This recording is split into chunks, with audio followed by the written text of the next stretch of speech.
गणात गणमोठं मोठं गणात गणमोठं मोठं गणात गणमोठं मोठं.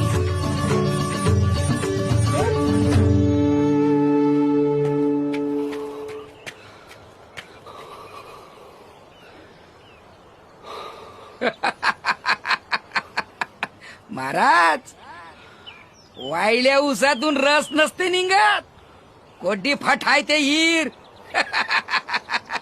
हे पवित्र गंगे, निळकंठाचा दाह कमी करण्यासाठी तू त्याच्या जटेतून अवतरलीस, मग आज इतकी निष्ठुर का झालीस? तुझ्या पवित्र अमृतमयी जलाने या शिवाराची तहान भागव. गंगामाई, गंगामाई, तुझ्या माथ्यावरील पुण्याईचा टिळा पुसू नकोस. भक्ताच्या हाकेला धावून ये माई, भक्ताच्या हाकेला ओ दे माई, भक्ताच्या हाकेला धावून ये माई, भक्ताच्या हाकेला धावून ये.